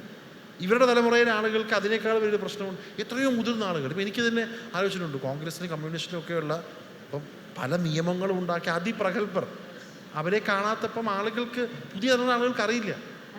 അത് വല്ലാത്തൊരു വിഷമമാണ്. അത് പെട്ടെന്ന് lot of people can relate to that. അപ്പം അതുകൊണ്ട് ഈ ഒരു എപ്പോഴും റെലവൻ്റായി നിൽക്കണം എന്നുള്ളതും ഒരു അതിമോഹമാണെന്ന് എനിക്ക് തോന്നുന്നത്. അത് മോഹമല്ല. എപ്പോഴും ഞാൻ റെലവൻ്റായി, ഞാൻ 24 hours ഈ മീഡിയ സ്ക്രൂട്ടനിയിലും ഇന്നത്തെ കാലത്തിൽ ജനങ്ങൾക്കിടയിൽ നിൽക്കണം എന്നുള്ള ഒരു അതിമോഹം ചിലപ്പോൾ ആളുകളെ പല രീതിയിൽ കൊറപ്റ്റ് ആക്കുന്നുണ്ട്. ഈ അതിമോഹം ഒരു ലഹരിയായി പലർക്കും ബാധിക്കപ്പെടാറുണ്ട്. അങ്ങനെ ഒരു ഇടയ്ക്കൊരു ഗ്യാപ്പ് വന്നാൽ പോലും താങ്ങാനാവാത്ത ഒരുപാട് പേര് നമ്മുടെ ഇടയിലുള്ളത് കൊണ്ടാണ് ഈ വിഷയത്തിന് ഇവിടെ പ്രസക്തി ഉള്ളത്, അല്ലേ? അല്ല, അത് നമുക്ക് രാഷ്ട്രീയക്കാർക്ക് മാത്രമല്ല. കറക്റ്റാണ്. ഇപ്പോൾ ഈ കണ്ടില്ലെങ്കിൽ, ഇപ്പോൾ കഴിഞ്ഞ ദിവസം ഞാൻ ഇങ്ങനെ വന്നപ്പോൾ ഒരു പയ്യൻ എവിടെയോ ഞാൻ കണ്ടിട്ടുണ്ട്, ആരോ ആണ് ആൻറ്റിയില്ലേ. അപ്പോൾ ഈ കുട്ടി എൻ്റെ മുഖം എവിടേക്കോ കണ്ടിട്ടുണ്ട്, ആരോ ആണില്ലേ, ആൻറ്റി ആരോ അല്ലേ. അപ്പോൾ പിന്നെ മനസ്സിലാക്കി. അപ്പോൾ ഞാനിങ്ങനെ പറഞ്ഞു, മോനെ ഇവിടെ എന്തുവാന്നൊക്കെ ചോദിച്ചു. അപ്പോഴാണ് ഈ സ്ഥിരം കണ്ടില്ല എങ്കിൽ ആളുകൾ ഈ പറയുന്ന പോലെ, അയ്യോ കാണുന്നില്ലല്ലോ, എന്തു പറ്റി, ഇപ്പം ഒന്നിനുമില്ലേ. അപ്പം നമ്മൾ ശബരി പറയുന്നതിന് പറയാം, അല്ല നമ്മളെല്ലാം ഇവിടെ സജീവമായിട്ടുണ്ട്, കുഴപ്പമൊന്നുമില്ല. പണ്ട് ആ ചോദ്യമില്ലായിരുന്നു. അപ്പോൾ അത് പുതിയ തലമുറ, ഇന്നത്തെ രാഷ്ട്രീയ പ്രവർത്തകർ എങ്ങനെയായിരിക്കണമെന്ന് അവരുടെ മനസ്സിൽ അവർ രൂപപ്പെടുത്തിയിട്ടുണ്ട്. അവരെ നമ്മളെ അവർക്ക് എപ്പോഴും കണ്ടുകൊണ്ടിരിക്കണം, ഇൻട്രാക്ട് ചെയ്തുകൊണ്ടിരിക്കണം. അതങ്ങനെ രൂപപ്പെടുത്തിയതിൽ ചിലർക്കൊക്കെ ഒരു പ്രധാന പങ്കില്ലേ, മോഹമുള്ളവർക്ക്? അതുണ്ടാവാം, അല്ലേ? പുതിയ കാലഘട്ടത്തിനനുസരിച്ച് കാലം മാറി വന്നുകൊണ്ടിരിക്കുകയല്ലേ. പിന്നെ രാഷ്ട്രീയക്കാരെല്ലാവരും മഹാമോശക്കാരാണെന്നുള്ള അത്തരമൊരു ചർച്ചയും ഉണ്ടായിരുന്നല്ലോ. ഒരനുഭവം പറഞ്ഞോട്ടെ. ഒരിക്കലും ഒരു കോടതിയിലെ ഒരു മീറ്റിംഗ്, ഞാൻ ജില്ലാ പഞ്ചായത്ത് പ്രസിഡന്റ് ആയിരിക്കുമ്പോഴാണ്. അപ്പോൾ ഒരാൾ കയറി നിന്ന് പ്രസംഗിക്കുകയാണ്, മഹാമോശമാണ് രാഷ്ട്രീയക്കാരും, അങ്ങനെയാണ് ഇങ്ങനെയാണ്, രാഷ്ട്രീയക്കാരെ കൊണ്ട് പൊറുതി. അപ്പം ഞാൻ മറുപടി പറഞ്ഞിട്ട് ഞാൻ പറഞ്ഞു, ഞാനെന്ന രാഷ്ട്രീയ പ്രവർത്തക ഇന്നലെ രാത്രി ഒരു 2-3 മണിക്കൂർ ഞാൻ ഉറങ്ങിയിട്ടില്ല. കാരണം ഒരു ആക്സിഡൻറ്റ് കേസ് വിളിക്കുകയാണ്. ആ ആക്സിഡൻറ്റ് ആളെയും കൊണ്ട് ആലപ്പുഴ മെഡിക്കൽ കോളേജിൽ എത്തുമ്പോഴേക്കും എല്ലാം ബന്ധപ്പെട്ട് കാഷ്വാലിറ്റി അറിയിച്ചു, മറ്റ് എല്ലാ ക്രമീകരണം ഇവർ ഓരോ 10 മിനിറ്റ് കഴിയുമ്പോഴും എന്നെ ഇങ്ങനെ വിളിച്ചുകൊണ്ടിരിക്കുക. ഞങ്ങൾ കായംകുളമായി, ഞങ്ങൾ ഹരിപ്പാടായി, ഞങ്ങൾ അമ്പലപ്പുഴയായി, അപ്പം ഞാൻ എന്ന പൊതുപ്രവർത്തക അന്ന് രാത്രി ഉറങ്ങിയിട്ടില്ല, 2-3 മണിക്കൂർ നേരം ഉറങ്ങിയിട്ടില്ല. ഇതല്ല. അപ്പം ഞാൻ എന്നിട്ട് പറഞ്ഞു, നിങ്ങൾ പറയുന്ന രാഷ്ട്രീയ പ്രവർത്തകർക്ക് ഇങ്ങനെ ഒരു മുഖമുണ്ട്. ഇത് പറയുമ്പോൾ ഞങ്ങൾ വേറെ വഴിക്ക് സഞ്ചരിക്കാനും പാടില്ല, അല്ലെങ്കിൽ മോശപ്പെട്ട രൂപത്തിലേക്ക് പോകാനും പാടില്ല. സത്യസന്ധരും ആത്മാർത്ഥത ഉള്ളവരുമായി ഈ സമൂഹത്തെ സേവിക്കണമെന്ന കാഴ്ചപ്പാടോടെ വരുന്ന പൊതുപ്രവർത്തകർ ആ നിലയിൽ തന്നെ നിന്നു പോകണമെന്ന പക്ഷക്കാരിയാണ് ഞാൻ. തീർച്ചയായും വിനീതയ്ക്കും അത് തന്നെയാണ് അഭിപ്രായം. അതെ, രണ്ടുപേരും പറഞ്ഞ കാര്യങ്ങൾ തീർച്ചയായിട്ടും യോജിക്കുകയാണ് ഞാൻ. ഫസ്റ്റ് ഓഫ് ഓൾ, സുജാതാജി പറഞ്ഞ പോലെ തന്നെ രാഷ്ട്രീയത്തിൻ്റെ ഒരു image, especially for women, who you're entering politics, are you mad? You're leaving such a good job and you're joining politics. Last mile of last resort of the scoundrel എന്ന് പറഞ്ഞ Samuel ജോൺസന്റെ കോട്ടാണ് ഞാൻ ഓർക്കുന്നത്. പക്ഷെ ആ ഒരു ഇമേജ് മാറ്റാൻ സമയമായിട്ടുണ്ട്. പൊളിറ്റിക്സും കൂടിയും ഒരു പ്രൊഫഷനായിട്ട് അക്സെപ്റ്റ് ചെയ്യുന്ന രീതിയിലേക്ക് കൊണ്ടുവരണം നമ്മൾ. പ്രൊഫഷനായി ഫിക്സ് ചെയ്യണം എന്ന് പറയുമ്പോൾ ഇപ്പോൾ വിദ്യാഭ്യാസ യോഗ്യത ഒരു പ്രധാന കാര്യമല്ലേ? ഈ രാഷ്ട്രീയക്കാർക്ക് വിദ്യാഭ്യാസ യോഗ്യത നിർണ്ണയിക്കേണ്ടതുണ്ടോ? വിദ്യാഭ്യാസം യോഗ്യത ഇല്ലെങ്കിലും അവർക്ക് ട്രെയിനിങ് കൊടുത്തിട്ട് അവർക്ക് വിദ്യാഭ്യാസം നൽകാം. അതിൻ്റെ ഒരു വാക്യൂം ഉണ്ട് ഇപ്പോഴെന്ന് ഞാൻ കരുതുന്നത്. രാഷ്ട്രീയ പഠന സ്കൂളുകളും നമ്മുടെ നാട്ടിൽ വരുന്നതിനെ കുറിച്ച് ഒന്ന് ആലോചിച്ച് നോക്കൂ, എന്ത് മനോഹരം. There are institutes, പൂനെയിലൊക്കെ ഇൻസ്റ്റിറ്റ്യൂട്ട്, നമ്മുടെ നാട്ടിൽ ഇറ്റ്സ് നോട്ട് റെക്കഗ്നൈസ്ഡ്. അത്ര വലിയ റെക്കഗ്നിഷൻ ഇല്ല. അവിടുന്ന് വരുന്ന ആൾക്കാർ രാഷ്ട്രീയം, they're not following it as a career also. അപ്പോൾ അതുകൊണ്ട് there's some gap. institutions provide ചെയ്യുന്ന എഡ്യൂക്കേഷനും പ്രാക്ടിക്കലി എന്താ നടക്കുന്നത് രാഷ്ട്രീയത്തിൽ, അതിൻ്റെ വലിയൊരു ഗ്യാപ്പ് ഉണ്ട്. ഇപ്പോൾ ശബരി പറഞ്ഞ പോലെ തന്നെ ഐ എം നോട്ട് റെലവെൻറ്റ്, അത് ഒരു വലിയൊരു ഫ്രെയിംവർക്ക്, ഒരു പാരാമീറ്ററാണ് പൊളിറ്റിക്സിൽ. ഇപ്പോൾ പൊളിറ്റിക്സിൽ കുറേ അൺഡിഫൈൻഡ് ആയിട്ട് പാരാമീറ്റേഴ്സ് ഉണ്ട്. We have to be on Facebook, Instagram, social മീഡിയയിൽ എത്ര ലൈക്സ് ഉണ്ട്, എത്ര ഫോളോവേഴ്സ് ഉണ്ട്, അതൊക്കെ തന്നെയാണ് ഇപ്പോൾ ഡിഫൈൻ ചെയ്യുന്ന ഒരു parameters. Not for somebody whose already become an MLA or MP. പക്ഷേ സ്ട്രഗിൾ ചെയ്യുന്ന കുറേ പൊളിറ്റീഷ്യൻസ് ഉണ്ട്. ആ ഒരു ജസ്റ്റേഷൻ പീരിയഡിൽ എങ്ങനെയാണ് നമ്മൾ സർവൈവ് ചെയ്യുക, how do we make ourselves relevant, that is a big struggle actually. ആ ഒരു gestation till you become an MP, till you fight elections, അതുവരെ നിങ്ങൾ എന്ത് ചെയ്യും പൊളിറ്റിക്സിൽ? എങ്ങനെയാണ് നമ്മൾ livelihoods, how do we live, how do we sustain ourselves? നമ്മളിപ്പോൾ സംസാരിക്കുന്നതും രാഷ്ട്രീയം പ്രൊഫഷൻ ആക്കുന്നതിനെ കുറിച്ചാണ്, അതിന് ട്രെയിനിങ് കൊടുക്കുന്നതിനെ കുറിച്ചാണ്. എങ്ങനെയാണ് ഈ സോഷ്യൽ മീഡിയ അടക്കം ഹാൻഡിൽ ചെയ്ത് ഒരാൾ പൊതുപ്രവർത്തകനായി നിലനിൽക്കുന്നത് അല്ലെങ്കിൽ രാഷ്ട്രീയക്കാരനായി നിലനിൽക്കുന്നത് എന്നതിനെക്കുറിച്ചാണ്. പക്ഷേ അപ്പോഴും നമ്മളെയൊക്കെ നിയന്ത്രിക്കുന്ന സാധനം ഈ പറഞ്ഞ മോഹം തന്നെയല്ലേ? മോഹയേച്ഛകളൊന്നുമില്ലാത്ത ഒരു പൊതുപ്രവർത്തനം നമുക്കിനി സാധ്യമല്ലേ എന്നൊരു ചോദ്യം അവശേഷിക്കുന്നില്ലേ? മോഹമില്ലാണ്ട് പിന്നെ ലൈക്ക് സുജാത പറഞ്ഞ പോലെ തന്നെ നമ്മൾ ആ ഒരു ലൈനിലേക്കാണ് വരുന്നത്. മോഹമില്ലാണ്ട് നമുക്ക് ഒന്നും തന്നെ ചെയ്യാൻ പറ്റില്ല ജീവിതത്തിൽ. എന്തെങ്കിലും ഒരു മോഹം is ambition, then good ambition is good. പക്ഷെ ഓവർ ആംബിഷ്യസ് ആവാൻ പാടില്ല എന്ന് സുജാത പറഞ്ഞ പോലെ തന്നെ ഐ അഗ്രി. ബട്ട് വിത്തൗട്ട് മോഹം ഇല്ലാണ്ട് നമുക്ക് ഒന്നും തന്നെ ജീവിതത്തിൽ ചെയ്യാൻ പറ്റില്ല. സപ്പോസ് നമ്മളൊരു ഡോക്ടർ ആവാൻ മോഹിക്കുന്നു, പക്ഷെ നല്ലൊരു ഡോക്ടർ ആവാനായിട്ട് നമുക്ക് കുറേ വിദ്യാഭ്യാസങ്ങൾ കുറേ നേടിയെടുക്കണം, എഡ്യൂക്കേഷൻ നേടിയെടുക്കണം. അപ്പോൾ അങ്ങനത്തെ ഒരു മോഹം ഇസ് പോസിറ്റീവ് മോഹം. പിന്നെ ശബരി പറഞ്ഞ പോലെ പണ്ട് കാലത്തൊക്കെ Martin Luther king was A very ഒരു റൈറ്റിയസ് ലീഡർ. അവർ സിവിൽ റൈറ്റ്സ് മൂവ്മെൻറ്റിന് വേണ്ടി ഫുൾ ലൈഫ് ഡെഡിക്കേറ്റ് ചെയ്ത ഒരു ലീഡറായിരുന്നു. അബ്രഹാം ലിങ്കൺ സ്ലേവറിയുടെ അഗെയിൻസ്റ്റ് ആയിട്ട് മുഴുവൻ ജീവിതം തന്നെ സാക്രിഫൈസ് ചെയ്ത ആൾ. നെൽസൺ മണ്ടേല, അങ്ങനത്തെ കുറേ എക്സാമ്പിൾസ് ഉണ്ട് നമുക്ക് പഴയ കാലത്ത്.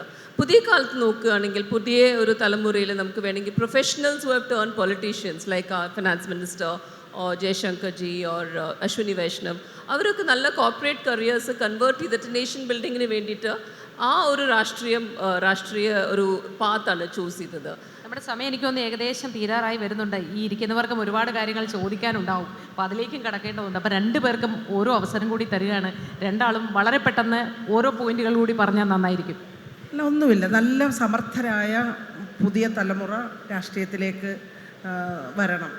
പക്ഷേ അവരുടെ മോഹം എന്ന് പറയുന്നത് ഇങ്ങനെ ശബരി മുമ്പേ പറഞ്ഞ പോലെ ഞാൻ ഇങ്ങോട്ട് വരുമ്പോൾ എൻ്റെ ലക്ഷ്യം MP അല്ലെ MLA അല്ലെ മന്ത്രി, ഞാൻ ആ മോഹവുമായി വന്ന് ആ ലക്ഷ്യത്തിന് വേണ്ടി പ്രവർത്തിക്കുകയും അത് കിട്ടാതെ വരുമ്പോൾ അസ്വസ്ഥമാകുകയും ചെയ്താൽ ആ വ്യക്തി എന്ന നിലയിൽ അവരും നശിക്കും, അവരുടെ കോൺട്രിബ്യൂഷൻ സമൂഹത്തിനും കിട്ടാതെ വരും.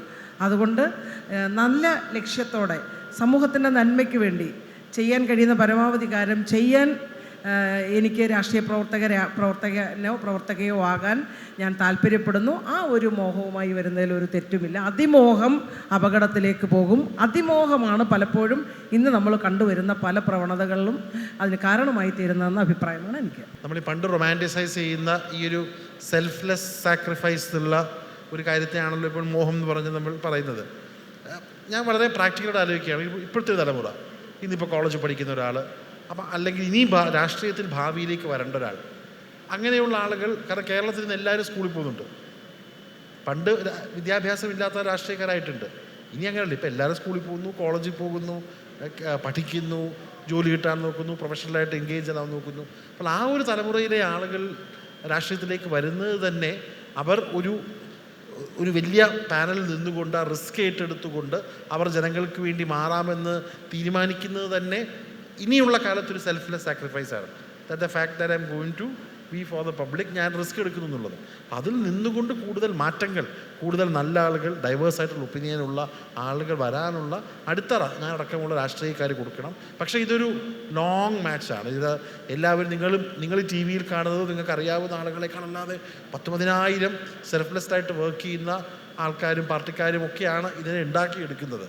അപ്പോൾ ആ ഒരു ആളുകൾക്കുള്ള സ്പേസും ഈ പാർട്ടികൾ കണ്ടെത്തണം. അവർക്കുള്ള കാര്യങ്ങൾ, അവരുടെ കുടുംബങ്ങളുടെ ബുദ്ധിമുട്ടൊക്കെ ഉണ്ട്, അതിലേക്ക് ഞാൻ കടക്കുന്നില്ല.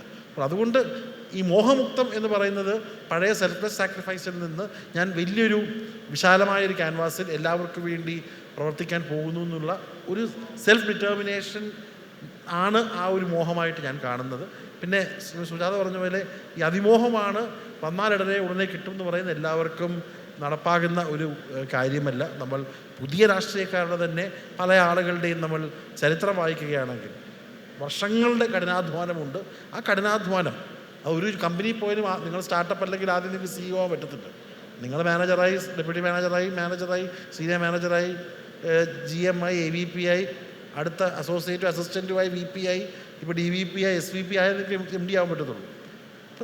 There is merit in that effort. ആ ഒരു ബുദ്ധിമുട്ട് പ്രോസസ്സാണ് നിങ്ങളെ മോൾഡ് ചെയ്യുന്നത്. അപ്പം അതിനുവേണ്ടിയുള്ളത് we should be ready for that എന്നുള്ളതാണ് എനിക്ക് പറയാനുള്ളത്. അപ്പോൾ നമ്മളെ മോഹത്തിൻ്റെ നിർവചനം വല്ലാതെ മാറിപ്പോയിരിക്കുന്നു എന്ന് വേണം മനസ്സിലാക്കാൻ. പണ്ട് തുടക്കം മുതൽ ഒടുക്കം വരെ വെറും ഒരു പാർട്ടി പ്രവർത്തകനായി നിന്നുകൊണ്ട് ജീവിതം തന്നെ അവസാനിച്ചു പോയ ഒരുപാട് രാഷ്ട്രീയക്കാരുടെ നാടാണ് നമ്മുടേത്. അവരൊക്കെ പാർട്ടിയുടെ ഒരു ഓരം പറ്റി എല്ലാ കാലത്തും ഉണ്ടായിരുന്നു. ഒന്നും സ്വന്തമായി നേടാൻ കഴിഞ്ഞിരുന്നില്ല. പക്ഷേ മനുഷ്യരുടെ മനസ്സുകളിൽ ഇടം നേടാൻ അതിൽ പലർക്കും കഴിഞ്ഞിട്ടുണ്ട് എന്നതാണ്. സ്വന്തമായി വീട് വയ്ക്കാനായി പലപ്പോഴായി മെറ്റലും ചുടുകട്ടയും ഒക്കെ ഇറക്കി വെച്ച ശേഷം അത് നാട്ടുകാർക്ക് വിതരണം ചെയ്ത് അവസാനം സ്വന്തമായി ഒരു കൂരയില്ലാതെ മരിച്ചുപോയ മനുഷ്യർ വരെ രാഷ്ട്രീയക്കാരായി ഇപ്പോഴും ഉണ്ട്. എല്ലാ പാർട്ടിയിലും ഭൂരിഭാഗം ആളുകൾ അങ്ങനെയുള്ളവരാണ്. തീർച്ചയായിട്ടും. അപ്പം അങ്ങനെ ആ ത്യാഗത്തിൻ്റെ ഫലമായി നമ്മൾ അനുഭവിച്ചു വരുന്ന ഈ സുഖങ്ങൾക്കിടയിൽ കുറച്ച് മോഹം കൂടി പോയാൽ എങ്ങനെയെന്നാണ് ഇന്നത്തെ ചർച്ച. അപ്പം നമുക്കിനി എനിക്ക് തോന്നുന്നു ഇവർക്ക് പലർക്കും ചോദിക്കാനുണ്ടാവും പലതും. അവരിലേക്ക് കൈമാറാം മൈക്ക്. ഇപ്പോൾ എല്ലാവരും മോഹത്തെക്കുറിച്ചിട്ടാണ് പറഞ്ഞത്. മോഹമില്ലാത്ത ആരെങ്കിലും ഉണ്ടോ എന്നുള്ള സംശയമാണ്. രാഷ്ട്രീയത്തിലും മോഹമില്ല എങ്കിൽ, ഏതൊരു സംഗതിയിലാണെങ്കിലും മോഹമില്ല എങ്കിൽ എങ്ങനെയാണ് ഉയർച്ച ഉണ്ടാകുന്നത്? നിങ്ങളെല്ലാവരും പറഞ്ഞ് യോജിച്ച ഒരു സംഗതിയുണ്ട്, അതിമോഹം പാടില്ല എന്ന്. അതിമോഹം എന്ന് പറയുന്നത് എന്താണ്? ഏറ്റവും ഉന്നതിയിലേക്കുള്ള ഒരു മോഹമല്ലേ അതിമോഹം എന്ന് പറയുന്നത്? ആ ഉന്നതിക്ക് ആഗ്രഹമില്ലെങ്കിൽ, ഒരു മലയോളം ആഗ്രഹിച്ച ഒരു കുന്നോളമെങ്കിലും കിട്ടുമെന്ന് പറയുന്നത് പോലെ വലിയൊരു മോഹമില്ലെങ്കിൽ എങ്ങനെയാണ് നമ്മളിപ്പോൾ രാഷ്ട്രീയത്തിലാണെങ്കിൽ, ഇപ്പോൾ ശബരിയൊക്കെ ആണെങ്കിൽ പോലും നമ്മൾ ഏറ്റവും ഉന്നതിയിലെത്തിയാൽ മാത്രമേ ഏറ്റവും വലിയ മാറ്റങ്ങൾ നടത്താൻ പറ്റൂ. അതാണ് ആഗ്രഹം, അതിലേക്ക് എത്തണം എന്നുള്ളതാണല്ലേ പറഞ്ഞത്. അപ്പോൾ രാഷ്ട്രീയം ഇന്ന് ഏതൊരു പ്രൊഫഷനെയും പോലെ, നമ്മുടെ ഇപ്പോൾ ഇന്ത്യയിൽ തന്നെ നമ്മൾ ഏറ്റവും വലിയ പ്രൊഫഷനായിട്ട് കണ്ടത് IAS അല്ലെങ്കിൽ ജഡ്ജിമാർ ഒക്കെയാണ്. പക്ഷേ നമുക്ക് ഇപ്പോൾ കാണാൻ കഴിയുന്ന എന്താണ്? ഈ IAS ജഡ്ജിമാരും എല്ലാം ഏതിലേക്ക് വരാനാണ് മോഹിക്കുന്നത്? അവരുടെ അവസാനത്തെ ആശ്രയം, അവർ റിട്ടയർമെൻറ്റ് കഴിഞ്ഞതിന് ശേഷവും അവർ വീണ്ടും രാഷ്ട്രീയത്തിലേക്ക് വരാനല്ലേ മോഹിക്കുന്നത്? അത് അവരുടെ ആ ആഗ്രഹത്തിൽ അധികാരത്തിൻ്റെ ഒരു ആസ്വാദ്യത ഏൽക്കാൻ എല്ലാവർക്കും, അത് അനുഭവിക്കാൻ എല്ലാവർക്കും വല്ലാത്ത മോഹമാണ്. പക്ഷേ ഈ KR നാരായണൻ എന്ന് പറയുന്ന ഒരു സാധാരണക്കാരൻ വലിയ വലിയ മോഹങ്ങൾ ഉള്ളത് കൊണ്ട് മാത്രമല്ലേ ഏറ്റവും വലിയ ഒരു നമ്മുടെ നായകനായി മാറിയത്, രാഷ്ട്രപിതാവായിട്ട് മാറിയത്. അതുകൊണ്ട് ഈ അതിമോഹം എന്ന് പറയുന്നത് അത് അപകടമാണോ എന്നാണ് എനിക്ക് ചോദിക്കാനുള്ളത്. അതിമോഹം രാഷ്ട്രീയത്തിലേക്ക് വരുമ്പോൾ അതിമോഹം അപകടമാണോ? നിങ്ങൾ പറഞ്ഞത് അപകടമാണ് എന്നാണ്. ഏതൊരു പ്രൊഫഷൻ്റെയും അങ്ങേയറ്റത്തിലേക്ക് എത്തുന്നത് അത് അപകടമാണോ എന്നാണ് എനിക്ക് ചോദിക്കാനുള്ളത്. അങ്ങ് പറഞ്ഞ ഈ മോഹം വളരെ പ്രധാനപ്പെട്ടതെന്ന്. മോഹം വേണമെന്ന് പറഞ്ഞല്ലോ. മോഹിക്കാം, വലിയ സ്വപ്നങ്ങൾ കാണാം, പക്ഷെ അതിന് വഴിവിട്ട മാർഗം സ്വീകരിക്കാൻ പാടില്ല എന്നാണ് ഞങ്ങൾ പറഞ്ഞത്. വഴിവിട്ട മാർഗം. മോഹം എന്ന പദം നമ്മൾ ഏതെല്ലാം രൂപത്തിൽ ഇപ്പോൾ ഇവിടെ ചർച്ച ചെയ്തു. ആ മോഹമില്ലാതെ പറ്റത്തില്ലേ? ആ പറഞ്ഞ പോലെ അങ്ങേയറ്റം ആഗ്രഹിച്ചെങ്കിൽ ഒരു കടുകുമണിയോളം കിട്ടത്തുള്ളൂ എന്ന് പറഞ്ഞു. അത് കിട്ടാൻ വേണ്ടി ഏതെല്ലാം കുതന്ത്രങ്ങൾ പ്രയോഗിക്കാമോ അത് പ്രയോഗിച്ചാൽ അത് ശരിയാവില്ല എന്നാണ് ഞങ്ങൾ പറഞ്ഞത്. കാരണം അതിമോഹം പാടില്ല എന്നുള്ളത് ആ രൂപത്തിൽ കണ്ടാൽ മതി. മോഹിക്കാം, ഇതെല്ലാം എത്തണമെന്ന്. അല്ലെങ്കിൽ ഈ പറയുന്ന സ്വപ്നങ്ങൾ, നമ്മൾ പറയുന്ന വലിയ സ്വപ്നമുണ്ടല്ലോ, അതെൻ്റെ ഒരു മോഹമാണ് അവിടെ എത്തുക. ആ മോഹം മനസ്സിൽ കൊണ്ടു നടക്കാം. പക്ഷെ ആ മോഹത്തിന് വേണ്ടി എല്ലാ വൃത്തികെട്ട മാർഗങ്ങളും ഉപയോഗിച്ചാൽ അത് ശരിയാവില്ല. അതെ, അതിനോട് ആഡ് ചെയ്ത് പറയാനുള്ളത്, ഇപ്പം അതിമോഹം എന്ന് പറയുമ്പോൾ ഇപ്പം ശ്രീ KR നാരായണൻ അതിമോഹം ഉള്ളത് കൊണ്ടാണ് പ്രസിഡൻ്റായെന്ന് ഒരിക്കലും പറയത്തില്ല. അദ്ദേഹം ഒരിക്കലും ഒരുപക്ഷെ അദ്ദേഹം ലണ്ടൻ സ്കൂൾ ഓഫ് ഇക്കണോമിക്സിൽ പോയി, അന്നൊരു ടാറ്റ സ്കോളർഷിപ്പിൽ പോയി, അതിനുശേഷം ഇവിടെ വന്നു, രാഷ്ട്രീയത്തിൽ ഇടപെട്ടു, ഇക്കണോമിക്സിലൊക്കെ ഉണ്ടായിരുന്നു. അതിനുശേഷം അദ്ദേഹം ഒറ്റപ്പാലം MP ആയി, പ്രസിഡൻ്റായി. അന്ന് അദ്ദേഹം ഞാൻ ഇന്ത്യയുടെ പ്രസിഡൻ്റ് ആവണമെന്നൊരു അതിമോഹം ആലോചിച്ച് വന്നതെന്ന് എനിക്ക് തോന്നുന്നില്ല. അതൊരു നാച്ചുറൽ ഡിസ്കോഴ്സിൽ അദ്ദേഹത്തിൻ്റെ കഴിവുകൾ കൊണ്ടും പല ഫാക്ടേഴ്സും കൊണ്ട് അദ്ദേഹം മുകളിലോട്ട് പോയി. അതും ഞാനത് മോഹമായിട്ടേ കാണത്തുള്ളൂ. എനിക്ക് നന്നാവണം, എൻ്റെ സമൂഹം മുന്നോട്ട് പോകണമെന്നുള്ള അതൊരിക്കലും അതിമോഹമായിട്ട് എനിക്ക് തോന്നുന്നില്ല. അത് ഈ പറഞ്ഞ അതിമോഹമായിട്ട് നമ്മൾ വ്യാഖ്യാനിച്ചത് എസെൻഷ്യലി ഒരു ഷോർട്ട് കട്ട് ടു സക്സസ് ഉണ്ട്.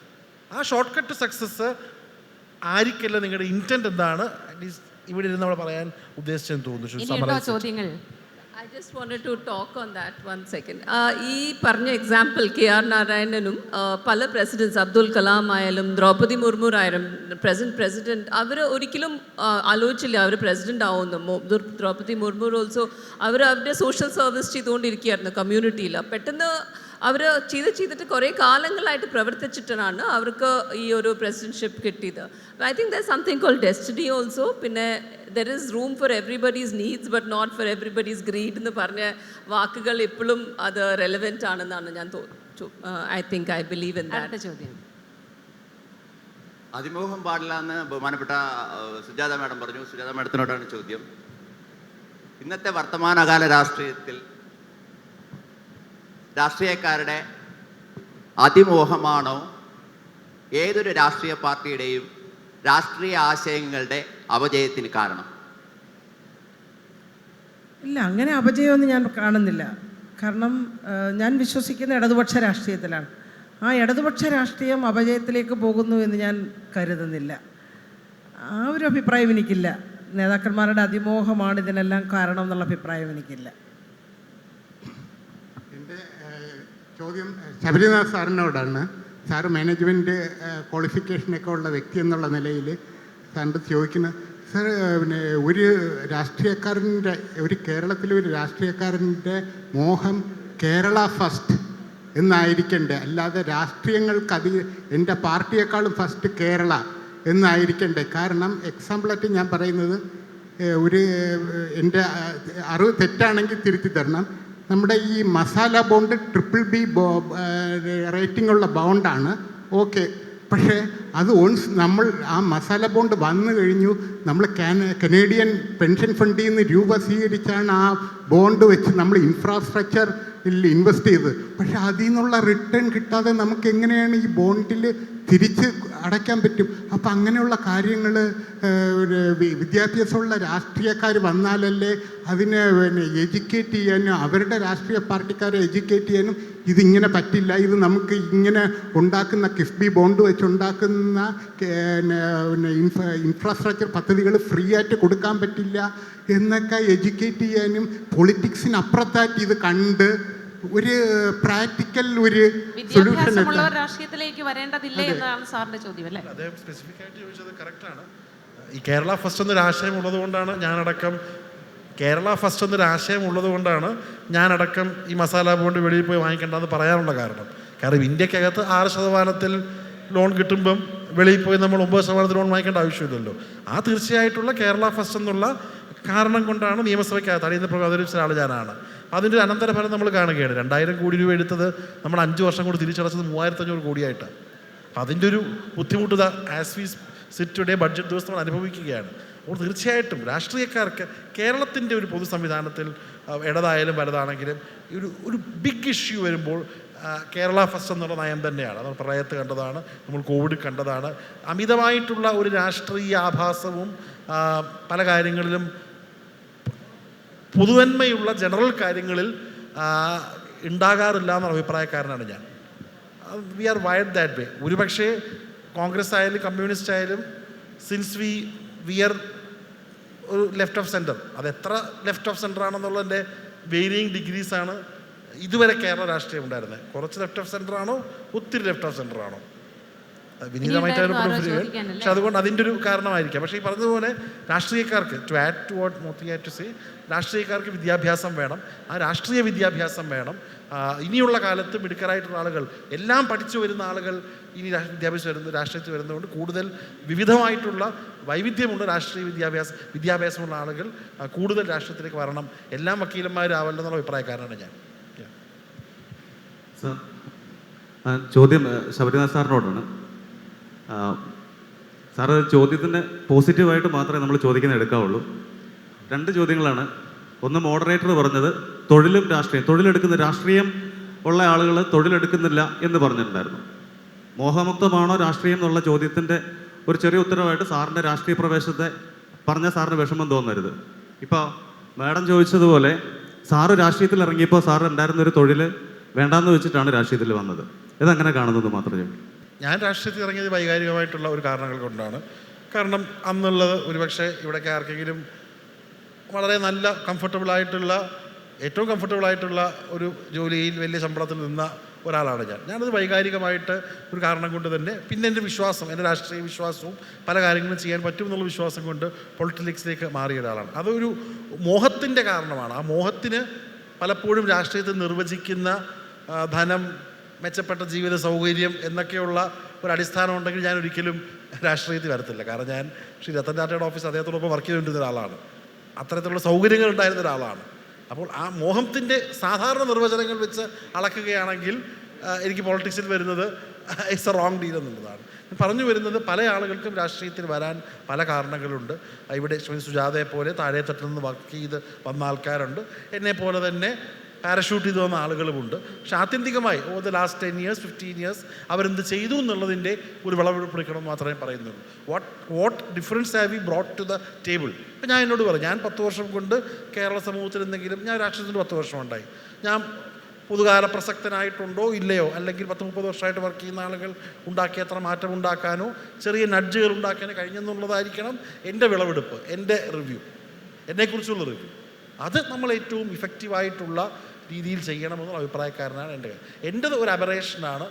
എന്നെപ്പോലെ ഉള്ള കാരണങ്ങളാൽ വരുന്ന ആളുകളുടെ എണ്ണം വളരെ കുറവാണ്. ഇനിയും വരുമ്പോൾ ആളുകളുമൊക്കെ താഴെ അങ്ങനെ വർക്ക് ചെയ്ത് വരേണ്ട ആളുകളാണ്. സമയമുണ്ട്. എൻ്റെ ചോദ്യം 3 പേരോടും കൂടിയാണ്. നിങ്ങളെല്ലാവരും തന്നെ സ്കൂൾ കോളേജ് തലത്തിൽ നിന്ന് ഒരുപക്ഷെ കൃത്യമായി രാഷ്ട്രീയ നിലപാടിലൂടെ വളർന്നു വന്നവരായിരിക്കാം.